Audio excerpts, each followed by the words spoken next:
O campo de batalha infernal de Acheron. É onde exércitos ignorantes se enfrentam à noite. É o plano do despejo de 1 milhão de rebeliões fracassadas.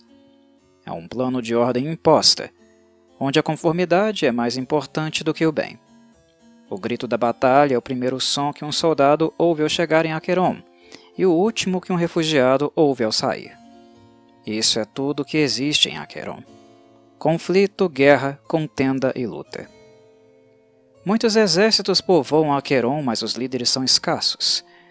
Verdadeiramente, rebeldes sem causa são comuns aqui, sejam eles peticionários mortais, demônios ou celestiais. Acheron tem 4 camadas, cada uma feita de cubos de ferro do tamanho de uma ilha ou mesmo de um continente flutuando em um vazio arejado. Às vezes, os cubos colidem, e ecos de colisões anteriores permanecem por todo o plano, misturando-se com o estalo de espadas contra espadas enquanto os exércitos se chocam nas faces dos cubos. Acheron hospeda muitas divindades, incluindo Ijess, a divindade da morte e da magia, Grumsh, o deus dos orcs, Maglubiet, a divindade goblin, e Extor, a divindade da tirania, e autoproclamado campeão do mal. A gravidade do plano é direcional objetiva, ou seja, a força da gravidade é a mesma que no plano material, mas a direção para baixo depende de qual face do cubo você está. Andar pelas bordas entre as faces pode ser estonteante para os inexperientes. O tempo em Acheron, por sua vez, é completamente normal, assim como sua extensão é infinita. Cada cubo é finito, mas o vazio, em que os cubos se prendem, é infinito. O plano também é divinamente mórfico, alterando-se ao bel prazer de suas divindades. As criaturas comuns, por sua vez, devem usar magia e esforço físico para fazer alterações no campo de batalha infernal. Em Acheron, não há traços elementais ou energéticos. Como em todos os planos inferiores, o rio Styx flui através da camada superior de Acheron, chamada Avalas. O Styx flui em muitos dos cubos de Avalas, brotando de uma cratera em um cubo para fluir por muitos quilômetros, depois vazando para outra cratera e reaparecendo em outro cubo. Às vezes, o rio toma um novo curso sobre uma face cúbica, o que pode resultar em cidades inteiras sendo arrastadas por uma maré de esquecimento e morte. Portais para outros planos são bastante comuns. Normalmente, eles aparecem nas entradas dos muitos túneis que criam a maioria dos cubos de Acheron. Exércitos renegados cheios de todo tipo de criaturas vagam pelas faces de Acheron em busca de forças inimigas para lutar.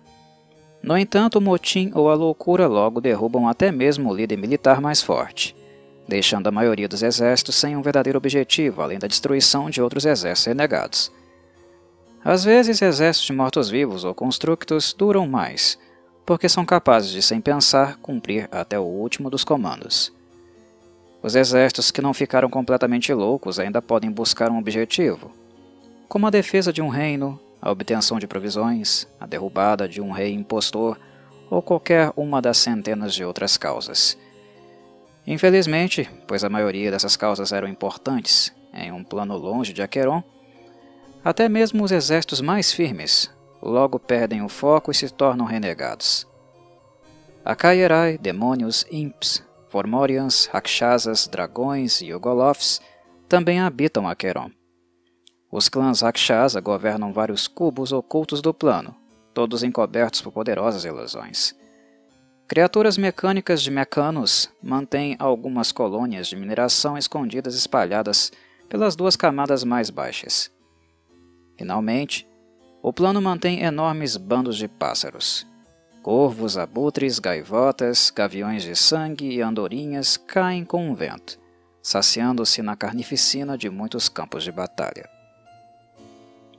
Desertores e peticionários constituem muitos dos exércitos renegados de Acheron. Se soldados matam outras pessoas por uma causa em que não acreditavam em seus planos de origem e mataram alegremente, eles podem acabar como peticionários em Acheron após a morte. Revolucionários raivosos e terroristas mortos no plano material também encontram seu caminho para cá, frequentemente se tornando líderes de exércitos errantes. Os comandantes renegados não podem descansar até que sejam finalmente mortos, e sua essência se funda com o próprio plano. O movimento no campo de batalha infernal de Acheron é muito parecido com o movimento no plano material. Andar entre as faces cúbicas pode parecer assustador para os não iniciados, mas é relativamente fácil. Dito isso, mover-se entre os cubos requer alguma habilidade de voo. Os viajantes em Avalas e Túdanin devem ter cuidado com as colisões entre os cubos, porque tudo entre os dois, no momento do impacto, é reduzido a nada. Os cubos destinados à colisão são visíveis 1 ou 2 dias antes do impacto, fornecendo aviso suficiente para a evacuação. Os territórios que compõem cada uma das 4 camadas de Acheron são marcados por rachaduras e amassados graças às muitas colisões e crateras de suas muitas batalhas. Os cubos sempre enferrujam ou se quebram ao longo de linhas retas e em ângulos retos. Alguns deles têm apenas algumas centenas de metros de lado, mas outros são grandes o suficiente para construir cidades e reinos inteiros. Existem formas geométricas diferentes de cubos, embora sejam raras, exceto em Tintíbulos, a 3ª camada. A visão em Acheron é normal. O plano é iluminado por uma luz cinza flutuante que varia ligeiramente entre o luar brilhante e um dia escuro e nublado. A audição também é normal, embora o eco dos cubos em colisão e os sons estridentes das batalhas estejam sempre ao fundo. Avalas. A primeira camada de Acheron também é chamada de planícies de batalha, pois contém a maioria dos cubos, e exércitos e fortalezas suficientes para povoá-los. O choque de cubos distantes é indistinguível do confronto próximo de um campo de batalha. Os cubos variam do tamanho de uma cidade ao tamanho de um continente. Aqueles que são menores geralmente também são os mais antigos, tendo sido reduzidos ao seu tamanho atual por eras de colisões. Clangor. Clangor é um cubo completamente esculpido e escavado para abrigar um único grande conjunto de quartéis para as nações Goblins e sua guerra eterna. É também a residência da divindade Goblin, Maglubiev.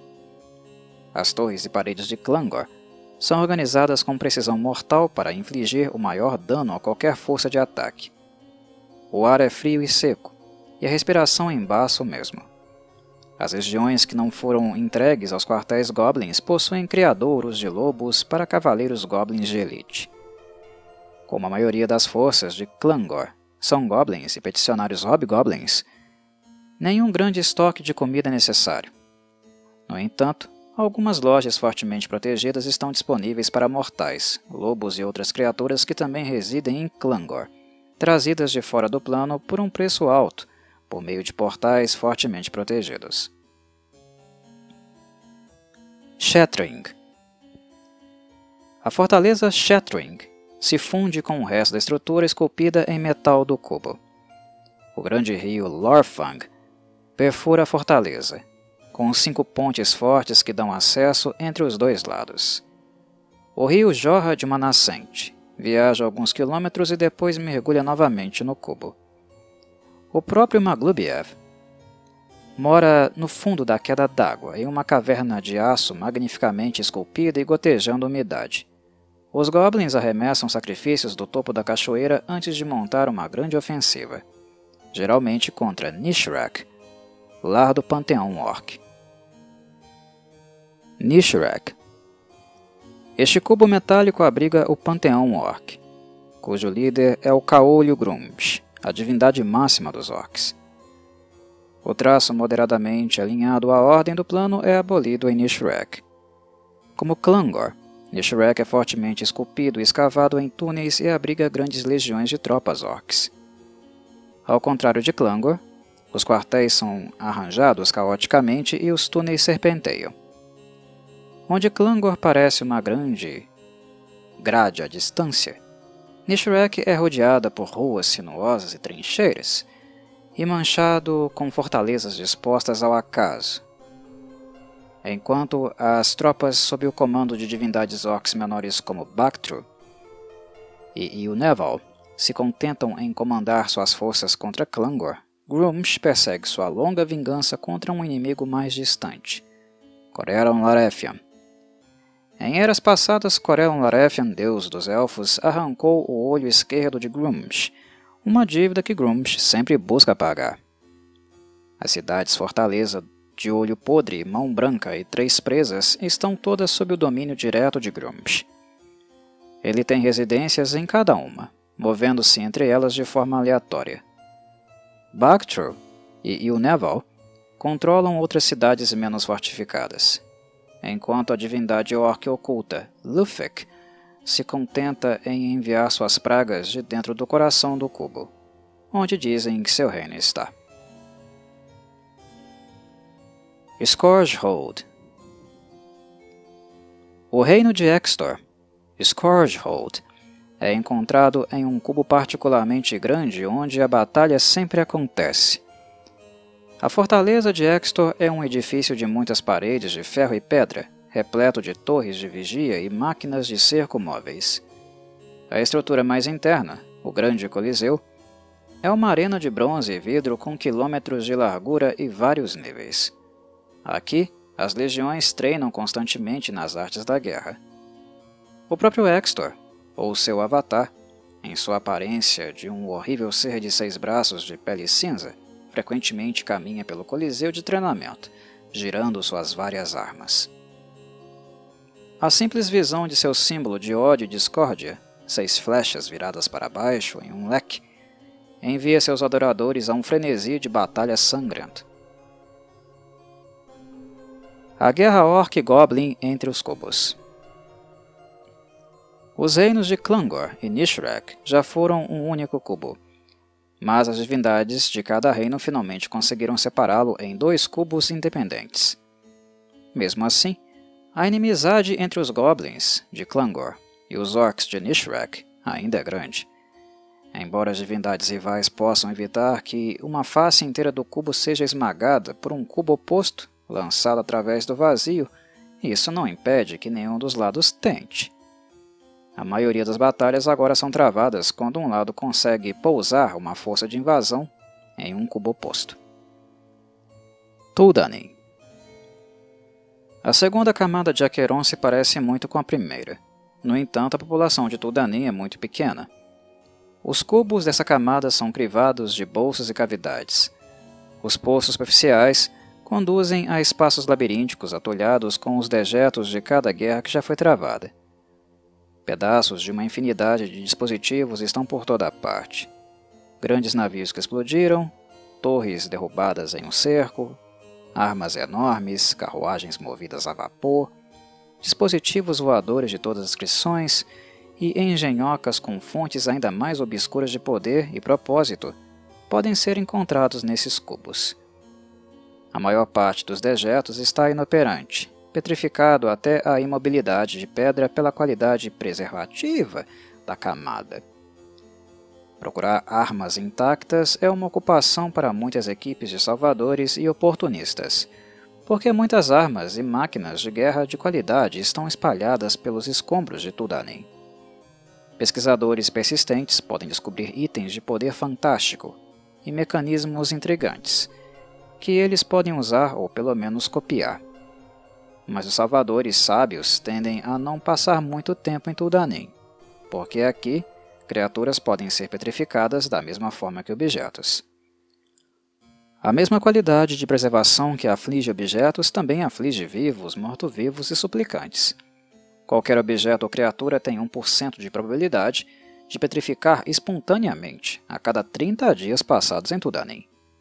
Objetos ou criaturas petrificadas pelas qualidades naturais de Túldanin não podem retornar ao seu estado anterior, exceto com magia de alto nível, tais como desejo ou milagre. Os viajantes veteranos se planejam de modo que suas estadas em Túldanin não durem mais do que 29 dias. Tintíbulos. Diferente das outras camadas de Acheron, de 4 lados, 5 lados, 8 lados, 9 lados, 12 lados e outros números de lados estranhos, os cubos em Tintíbulos têm 6 lados. Os sólidos são feitos de pedra vulcânica cinza, cada uma revestida com uma camada de poeira acinzentada, com uma profundidade de vários centímetros, e em alguns lugares vários metros ou mais. Quando ocorrem colisões, o sólido geométrico se quebra ao longo de suas linhas de falhas naturais, dividindo-se em dois sólidos menores. As colisões constantes criam um rugido semelhante a um sino, que cobre toda a camada o tempo todo. Poucas criaturas vivem aqui, peticionários ou não. O toque constante em tintíbulos faz com que os presentes tenham dificuldade de ouvir. Ocanthus. A quarta camada de Acheron é sem luz, mas cheia de fragmentos velozes e finos como navalhas. Alguns fragmentos são pouco mais do que agulhas, enquanto outros têm quilômetros de largura. Os maiores fragmentos têm sua própria gravidade objetiva, como os cubos das camadas superiores, bem como uma atmosfera gelada e respirável. A nevasca constante de fragmentos semelhantes a lâminas torna o Ocanthus hostil a criaturas e objetos. Os fragmentos são gelo negro, congelado em camadas finas. Suas colisões os dividem em fragmentos progressivamente menores e, eventualmente, em agulhas e poeira. Todos os fragmentos se originam de uma única fonte, a fronteira negra de Ocanthus, uma lâmina de gelo negro infinito e magicamente carregado. Ninguém sabe se o manto de gelo é um limite ou uma barreira entre Ocanthus e alguma camada mais profunda e sinistra. Alguns dizem que o gelo é a origem ou destino do rio Styx, e que toda a memória roubada pelo rio ainda existe, congelada no gelo negro. Seja qual for a verdade, o manto de gelo tem gravidade direcional objetiva, e é possível que seja simplesmente um fragmento de gelo preto tão grande que é confundido com uma fronteira de Ocanthus. Cabala Macabra. Wijess, a deusa bruxa da morte e da magia, mantém seu reino em Ocanthus. Construído na superfície da fronteira de gelo está um castelo cristalino de arquitetura delicada, porém horripilante. Ele brilha com uma luz pálida e sem coração, o único ponto de luz nesta camada negra como breu. Em um exame mais atento, um visitante nota que as paredes externas translúcidas do castelo ornamentado são ameiadas com esculturas de gelo representando esqueletos de todas as raças do multiverso. Dentro da Cabala Macabra, Wijess testa conjuradores sequestrados através dos planos, embora nenhum nunca passe em seus exames. A pena para o fracasso é a morte nas mãos da deusa, embora muitos de seus adoradores considerem isso uma grande honra. Wijess passa muito do seu tempo longe do castelo, caminhando pelo limite do gelo e mentalmente peneirando por memórias de magia perdida e memórias de morte. Num raio de 400 metros de onde ela anda, a tempestade contínua de Ocanthus é temporariamente reprimida.